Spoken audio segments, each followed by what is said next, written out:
Fala galera, História em Pauta número 46, dessa vez falando sobre futebol operário em Porto Alegre, tendo como convidado Joel Machado. Só lembrando, quem gostou clica no gostei, compartilha e se inscreva no nosso canal aqui no YouTube. Fica agora com o vídeo.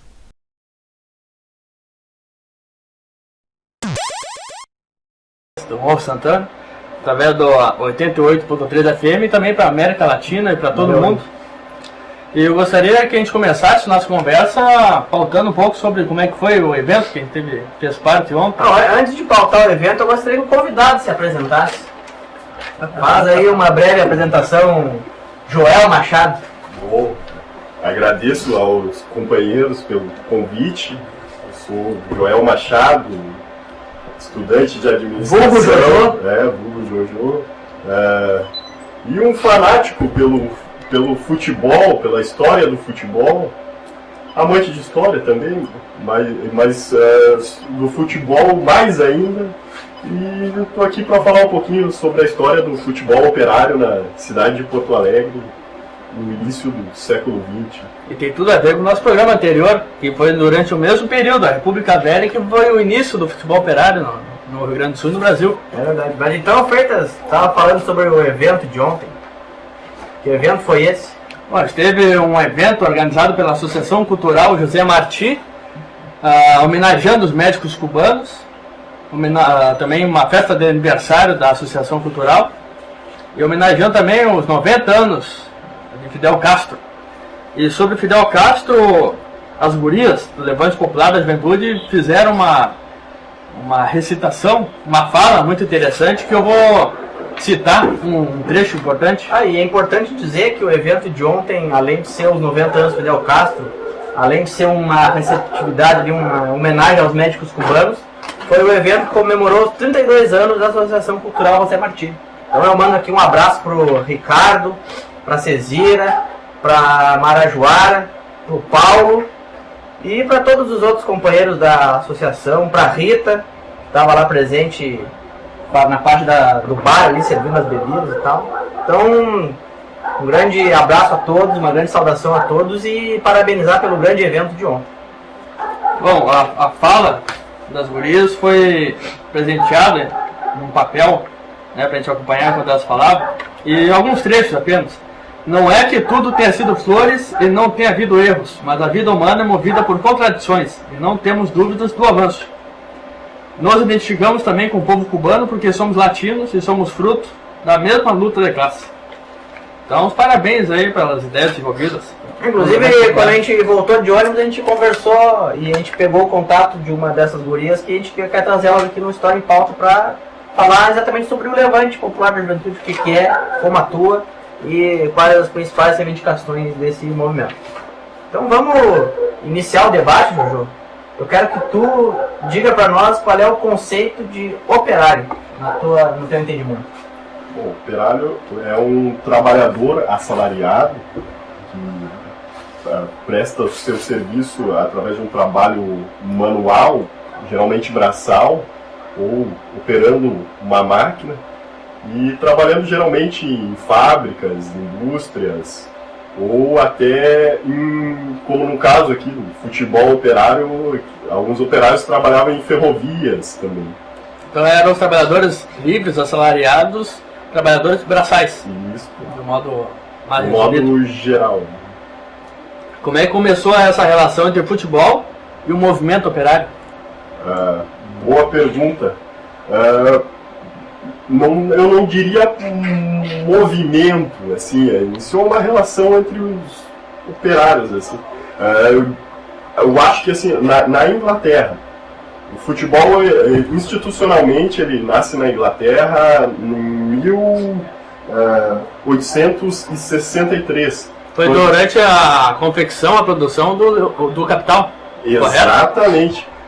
Isso aconteceu num pub em Londres chamado Freemason Tavern, que ele, no centro de Londres, ele ficava a cerca de menos de 1 quilômetro da casa onde morava Karl Marx. Olha só! Bem no período que ele escrevia o Capital.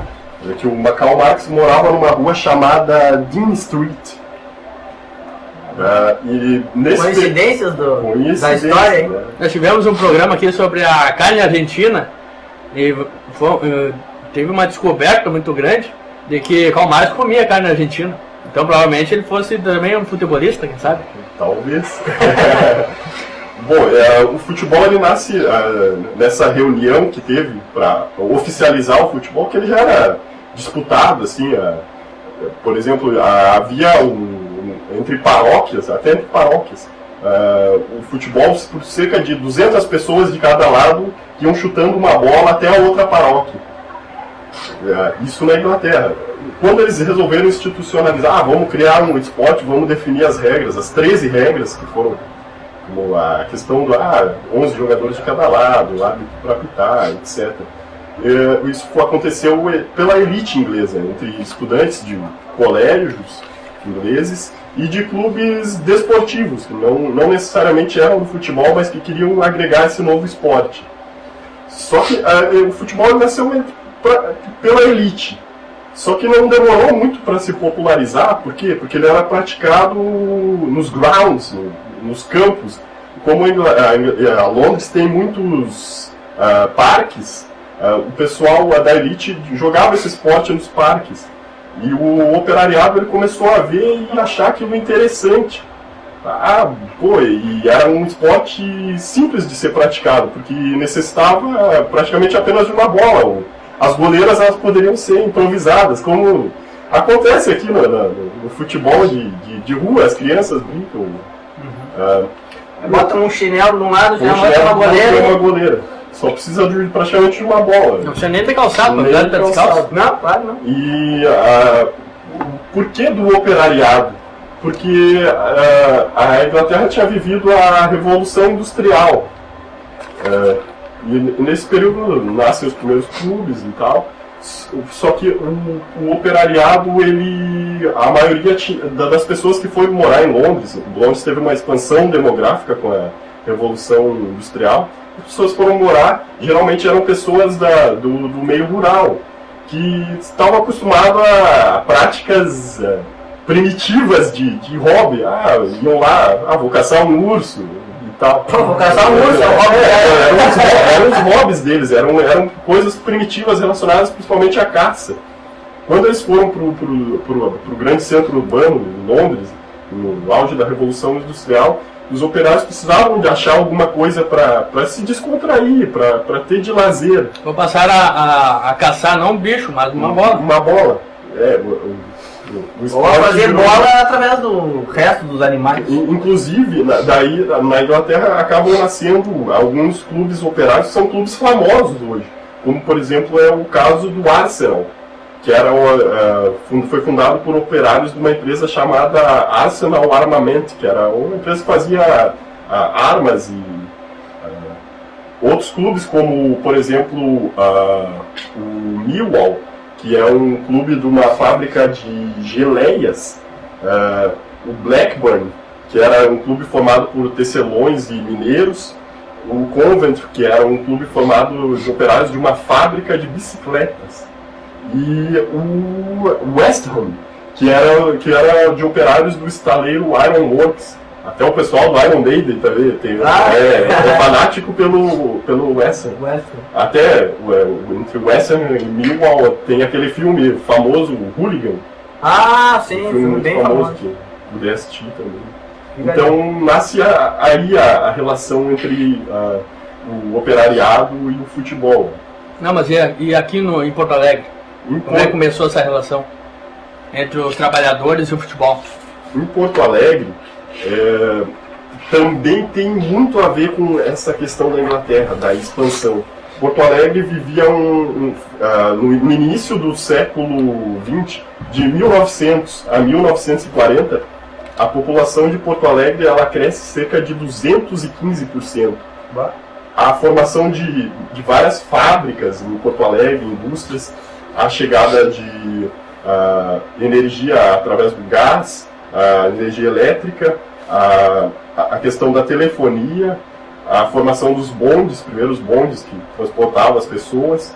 Então, Porto Alegre vivia uma época de expansão. que antigamente o grande centro econômico do estado era Pelotas. Até vocês fizeram história em pauta com o professor professora a respeito disso. E Porto Alegre, então, ela se torna um grande centro econômico do estado e acontece uma grande migração de pessoas para trabalhar nessas fábricas. Um dos locais onde havia maior concentração dessas fábricas era no 4º distrito. Que hoje em dia é quais bairros? Os bairros, principalmente nos bairros do São João e Navegantes, porque ali se estabeleceram as principais fábricas, porque ali era um local estratégico. Ali ficava próximo do Guaíba, onde você tinha saída para a Lagoa dos Patos e para o mar, para as cidades da Zona Sul, Rio Grande, Pelotas. Ali ficava, nessa região também ficava a saída da cidade. Ali também haviam as ferrovias de transporte. Uma rota para a serra também? Uma rota para a serra. Facilitava toda a logística das indústrias. A chegada de mão de obra e a saída de mercadorias. Então ali foi uma área que se concentrou bastante das primeiras fábricas e da população operária que começou a morar nesses bairros, no entorno. Precisamente, o primeiro clube de futebol operário não nasceu ali. O primeiro clube de futebol operário que nasce em Porto Alegre é o clube de vocês. Vocês estão olha só! Viu? Quando a gente falava nem acreditava, né? Tá aqui a prova do estudioso. O Grêmio Esportivo Força e Luz, nascido em 1921, ele nasceu da Companhia Força e Luz, que mais tarde um pouquinho depois, viria alterar o nome para Companhia Carris de Ferro e Companhia Carris de Bondes, que era uma empresa americana. Ela pertencia à Electric Foreign American. Que uma das subsidiárias era a Bond & Sher. Bond & Sher, que era responsável pela energia elétrica e transporte. Força e Luz, ele nasceu de operários, como todos os clubes nasceram de operários, mas em seguida começaram a ter um incentivo por parte da empresa, no caso a Carriza. Então quer dizer que o início da relação entre o futebol e o movimento operariado, foi a partir da formação do Força e Luz. Exatamente, ele é o marco inicial. Olha só, ninguém dava importância para essa história oculta, né, que nós desmistificamos. O futebol ele era elitizado, então esse foi o marco do futebol operário. E Jojo, me diz uma coisa, fazendo um paralelo entre aquela época e a época atual, tu acha que o futebol ele serviu nesse contexto de emergência do movimento operário para alienar ou para ajudar na politização? Para alienar. Por quê? Porque, por mais que os clubes tenham nascido de uma origem operária, fundados por operários, logo em seguida houve uma intervenção das fábricas. E uma intervenção que o próprio operariado solicitou. Por quê? Porque o futebol ele era elitizado, as ligas não aceitavam clubes menores. A liga era de elite, e ela criou algumas restrições para os clubes participarem, como a presença de um campo próprio, questões como condições mínimas, arquibancada, ali, um vestiário e tal, pagamento de algumas taxas. Como que os operários iam fazer isso? Eles não tinham muito dinheiro, né? Eles foram solicitar isso para as fábricas. E as fábricas enxergaram isso de uma outra maneira, uma maneira de ter uma dominação do operariado, de controlar o tempo livre deles. Eles davam uma certa liberdade, tu vai praticar um esporte lá e tal, só que no fundo eles estavam controlando. Ou para dar uma aparência de benevolência com os trabalhadores, exatamente, né? Em vez de fazer greve, ele joga futebol, né? Isso, era como se desse um benefício.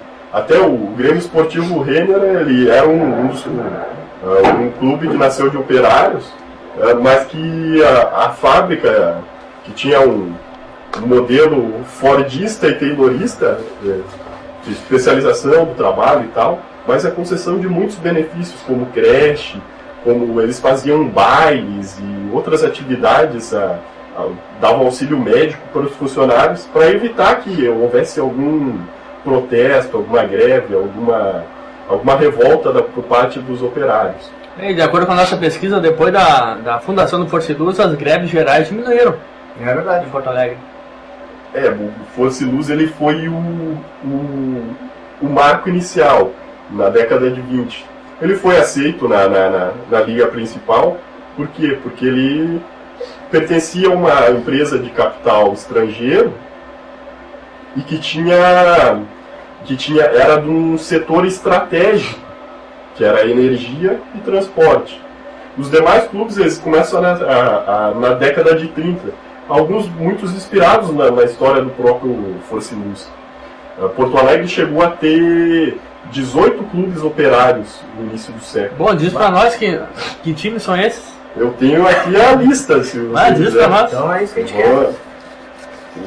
Os 18 clubes operários. O Grêmio Esportivo Força e Luz, que era ligado à Companhia Carris. O Grêmio Esportivo Gerdau, ligado à Gerdau. O Grêmio Esportivo Renner, ligado às lojas Renner. O Grêmio Esportivo Fiatesse, que era ligado à Companhia de Fiação e Tecidos. O Garrett Futebol Clube, que era ligado à aviação férrea, que o nome surgiu em homenagem às locomotivas Garrett. O Grêmio Esportivo Ziv Miller Hércules, que era vinculado a essas 3 fábricas. O Departamento de Esportivo Viação Férrea, que mais tarde viria a se chamar Nacional Atlético Clube, que é um clube ligado à aviação férrea, um departamento esportivo da aviação férrea que havia sido estatizada. A Roseirinha Futebol Clube. Havia indústrias também de alimentos também do agronegócio? No 4º distrito. O Siderúrgica Futebol Clube, que era ligado à Siderúrgica Rio-Grandense. União Via Permanente, que também era ligado à aviação férrea. O Geral Futebol Clube. O Grêmio Esportivo Circulista, e aqui eu quero fazer um parênteses. Quando a gente fala da questão do operário, o operário ele era muito disputado no tempo livre dele. Seja pela FORGS, que era a Federação dos Operários, que ela condenava inicialmente a prática do futebol, que ela via como alienação, como uma forma do operário ser disciplinado. O esporte ele disciplina o atleta. E também era disputado pelas empresas que queriam essa alienação e pela igreja, que criou o chamado Círculo Operário, Interessante. que visava ocupar-se do tempo livre, preocupava-se com a ocupação no tempo livre dos operários. Seria uma dominação espiritual. Isso. E eles condenavam a prática de jogos e a bebida e outras atividades. Eles queriam dominar o operariado também. E inicialmente eles condenavam bastante a prática do futebol, mas quando o futebol se popularizou, uma parte desse grupo fundou o Grêmio Esportivo Circulista, que era ligado à igreja. Legal, a gente não tinha essa informação que a igreja... Os outros clubes eram o Bloco Ferroviário, também ligado à Ferroviária, o Operário Futebol Clube, um clube operário também, Via Permanente, que era outro, tinha a União Via Permanente, o Via Permanente também era ligado à Via Férrea. Praticamente cada estação férrea criava um clube próprio. E a Fábrica Aberta, ligada a Alberto Bins, o Casa Krupp e o Esporte Clube Train. Esse Esporte Clube Train, ele era vinculado a alguma associação germânica? Alguma coisa assim? A fábricas têxteis. Vamos ouvir uma música? Então vamos em homenagem ao futebol operário, vamos de Subúrbio Operário com Garotos Podres, que é a indicação do próprio convidado. Exatamente. Então já voltamos. Estamos de volta com História em Pauta, edição 46. com o tema Futebol Operário, com o convidado Joel Machado. O Freitas tem uma pergunta para... Continuando o tema, né? Sobre quais são os times operários aqui de Porto Alegre, mas quais são os times operários da América Latina? Chegou a pesquisar sobre os os times dos países irmãos aí, nossa? Sim, os clubes operários na América Latina, eles chegam até antes de chegar no Brasil. Tanto que o Esporte Clube Rio Grande, que é o primeiro clube de futebol do Rio Grande do Sul, é o clube mais velho que em atividade, né, do Brasil. É o mais primitivo, deve ser mais antigo.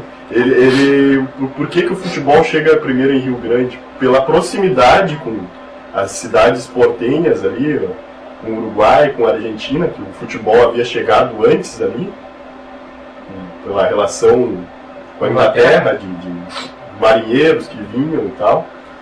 E os clubes, o mais famoso deles talvez seja o Peñarol, que nasceu com o nome da aviação férrea que fazia parte no Uruguai, e depois teve seu nome alterado para Peñarol. Na Argentina também existiam alguns clubes operários, como o Rosário Central, que também era ligado à aviação férrea, que era da estação central, né, de Rosário. O Chacarita Juniors, que era o Chacarita Juniors, que foi fundado no 1º de maio, inclusive, fundado no 1º de maio. Bem representativo. Que ele tinha uma influência socialista, inclusive. Também o Argentino Juniors teve uma origem operária. Vários dos clubes de Buenos Aires assim, tiveram bastante dessa origem operária. Assim, origem de classe. De classe. E voltando aqui ao contexto do Rio Grande do Sul e de Porto Alegre, havia preconceito com os jogadores negros, mesmo naqueles clubes que mais se identificavam com o operariado? Sim. Porque até a década de 20, foi organizada aqui em Porto Alegre pelos negros uma liga diferenciada, porque eles não eram aceitos nas outras ligas. A liga chamada Liga dos Canelas Pretas. Existe até um livro sobre isso, embora existam poucos registros. Que livro é esse? Eu não lembro o nome agora, mas é de um rapaz da Zero Hora. Ele escreveu um livro, ele fez toda uma pesquisa bastante interessante. Até eu vou achar o livro e vou encaminhar para vocês. Tranquilo. Já fica a provocação para te escrever um livro também sobre futebol operário. Podemos. E os negros, eles não eram aceitos nessa liga principal, que era a Liga da Elite, porque essas ligas eram geralmente tinham origem. Por exemplo, o Grêmio era um clube de origem germânica. O Futebol também, que era o outro clube nascido, o primeiro rival do Grêmio, também era de origem germânica. Geralmente esses primeiros clubes eles eram ligados a uma etnia. Uma etnia. Eram clubes de etnias. A própria Sojipa tinha um clube de futebol chamado Mannschaft Frische Auf, que era o departamento de futebol da Sojipa, de futebol. Só que depois ela fechou o departamento porque os outros esportes se destacaram mais, e ela teria ali a concorrência do Grêmio, do Inter, que eram clubes destinados somente ao futebol. Então demorou um tempo para esses jogadores serem aceitos. Os primeiros clubes a aceitarem os jogadores negros no estado foram o Cruzeiro e o Inter. Porque o Inter, principalmente porque um dos primeiros estádios do Inter era na Rua Arlindo, que depois foi vendido e tal. E esses campeonatos... Como é que se situaria essa Rua Arlindo hoje em dia? Hoje em dia eu não sabe precisamente, não, se não me engano, era próximo à Cidade Baixa, um lugar ali. Tinha até uma colônia de negros e tal. Sim, tem até hoje ali, como é que é o nome? Agora me fugiu, né? E neste campo, posteriormente ao Inter fazer seu outro campo e tal, este campo foi... Os negros começaram a jogar a sua liga neste campeonato. Então, como o Grêmio tinha uma certa supremacia, o Inter viu muitos bons jogadores nessa liga, que ela contou, acho, com 13 clubes, e começou a chamar esses jogadores para tentar vencer o Grêmio. Foi aí que começou a abertura de... Então foi o Grêmio que fez os negros participarem do futebol profissional, devido a essa rivalidade do Inter. Então tá explicado. Mas fala um pouco mais para nós sobre essa liga da Canela Preta. Tem alguma outra informação? É uma liga que tem pouca informação. Eu tinha aqui o nome dos clubes, era uma liga da década de 20, ela durou pouco tempo. Por que ela durou pouco tempo? Porque logo em seguida, com a aceitação dos negros, todos os clubes começaram a buscar os negros, os que jogavam bem, para seus clubes. E também por causa da profissionalização do futebol, que ela acontece quando, depois da Revolução de 30, Getúlio Vargas cria a profissão do jogador de futebol. Olha só! Ele cria a profissão de jogador de futebol, também a criação dos sindicatos específicos, né? E os próprios clubes operários sofrem com isso. Por quê? Porque nas fábricas os jogadores eram operários jogadores. Eles jogavam, mas recebiam um salário de operário. Não recebiam para jogar bola. Não recebiam para jogar bola. Os que jogavam, os melhores jogadores, eles recebiam alguns benefícios, como sair mais cedo em horário de futebol, de jogos, em dias de jogos. Ou até para poder treinar. Ou para treinar também. E também trabalhar em áreas, digamos, menos pesadas, como a área de corte, né, nas indústrias têxteis. Para não lesionar o jogador, né? Para não lesionar a área de corte, a área de tecelagem, dos fios ali e tal. Um exemplo é o Bangu, que os operários, os melhores jogadores do Bangu, do Rio de Janeiro, que é o exemplo clássico do futebol operário, né? Até um preconceito, né? Dizer que algo é mal feito, foi feito a Bangu. Que é a origem de classe, né? A origem de classe.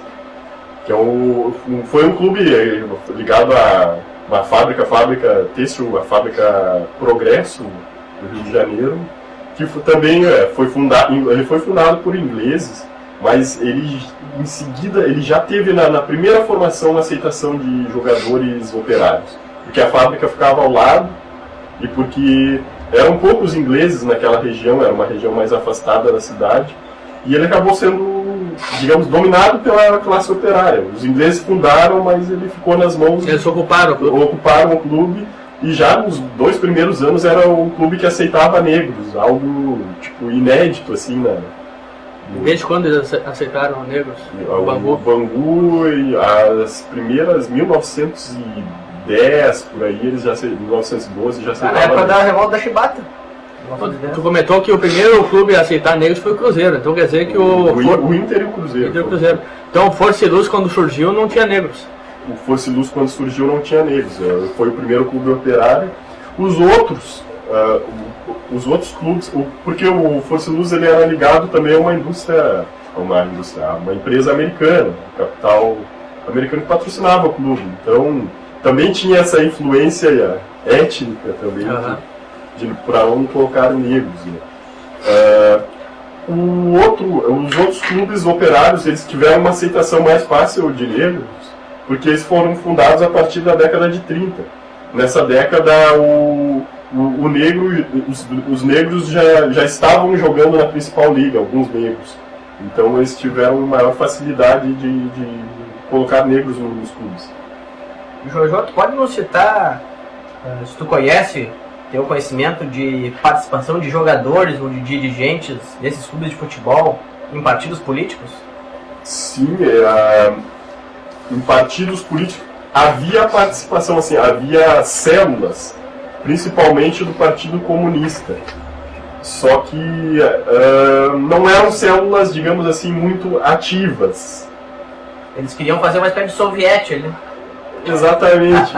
A própria Forgs, que era fundação dos operários do Rio Grande do Sul era que ela era contra o futebol, porque ela achava que o operariado estava sendo dominado e tal.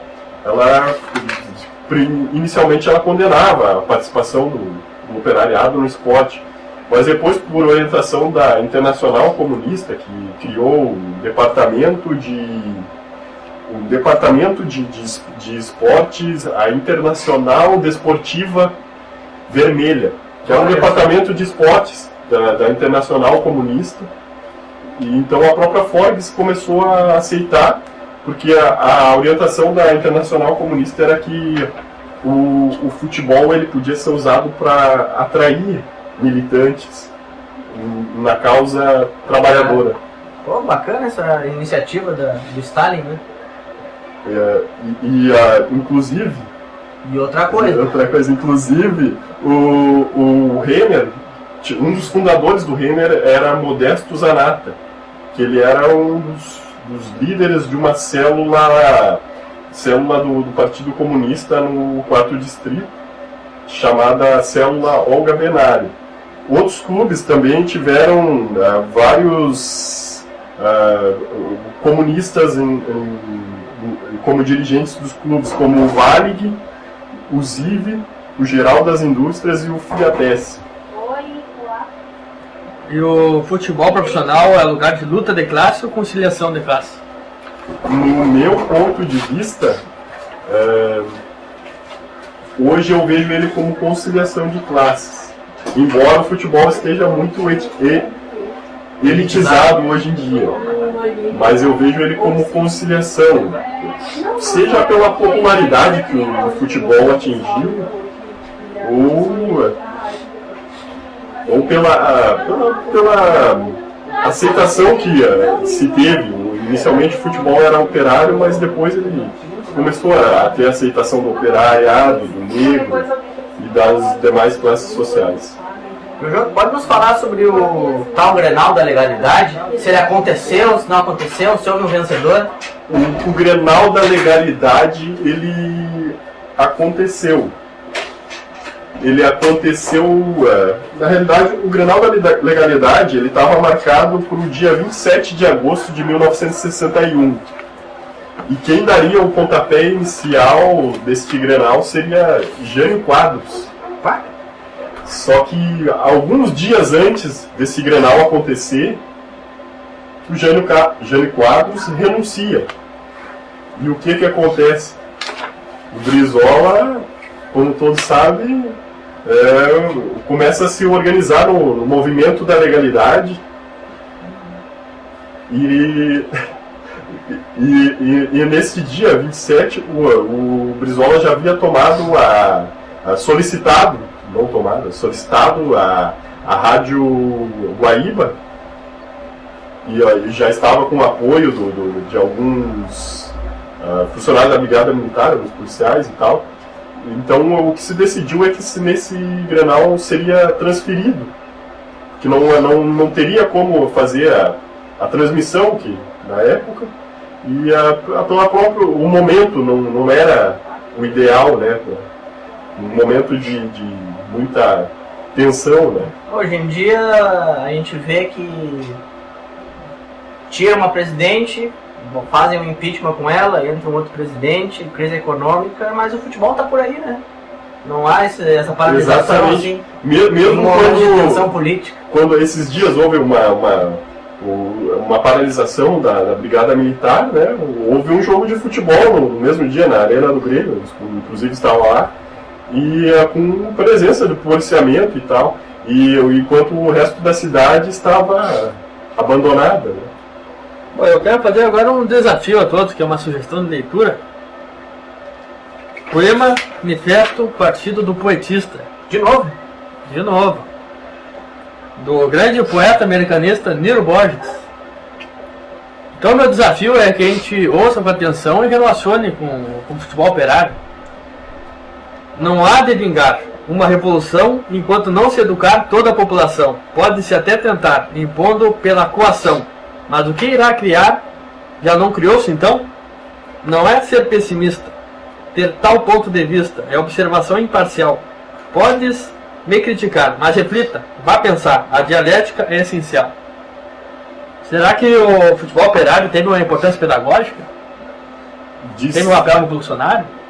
De certa forma, sim, porque ele mudou, digamos, o papel do futebol, a participação do operariado, a participação do negro, ele mudou as estruturas.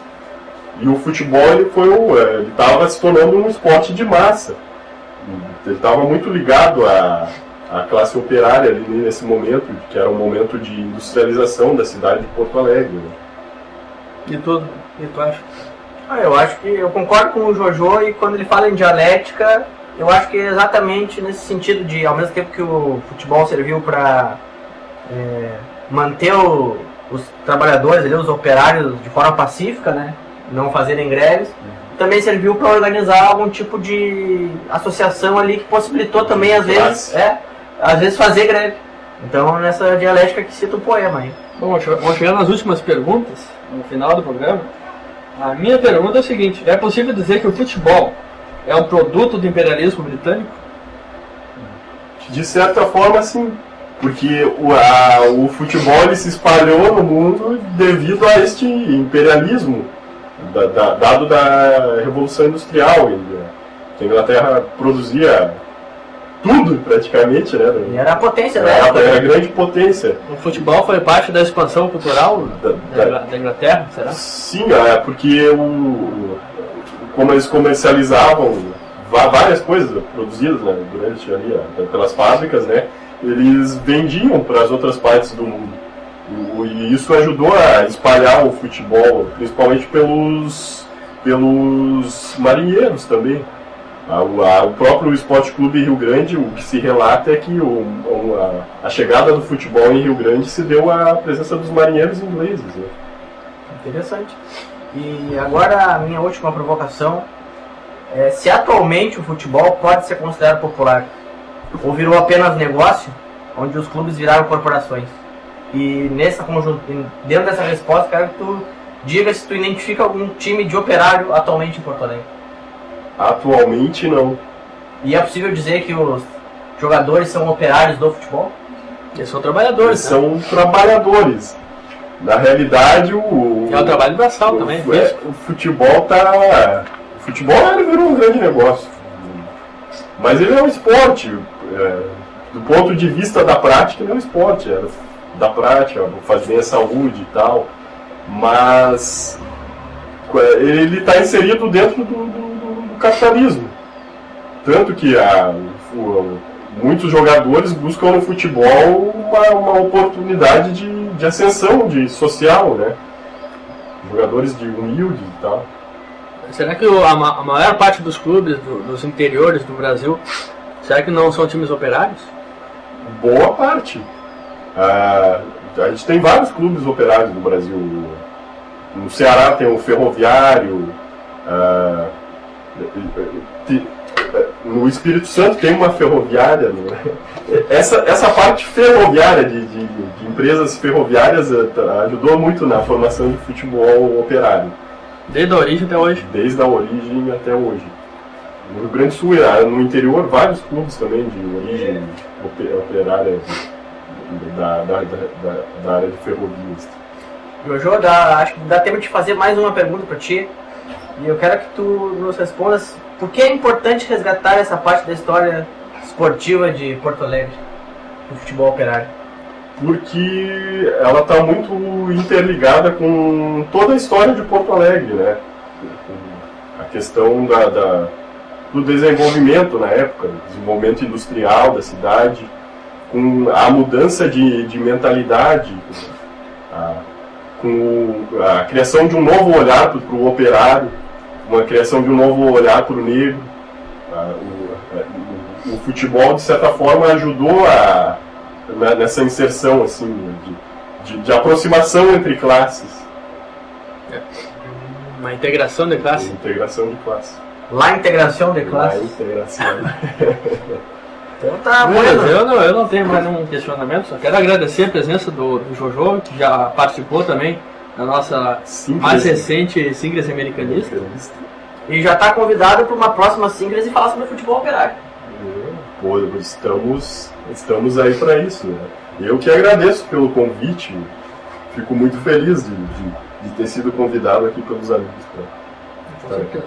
Então, até domingo que vem, ao meio-dia, aqui na Rádio Voz do Morro, 88.3 na FM e a Voz do Morro.blogspot.com.br na internet. Principalmente aos trabalhadores e os estudantes do Morro Santana. Programa dedicado aos trabalhadores e estudantes do Morro Santana. E aos pais também, hoje. Feliz Dia dos Pais, para aqueles Dia dos Pais. que apreciam essa data comercial. Mas vamos de música, não é o Guarani com Alma Guarani.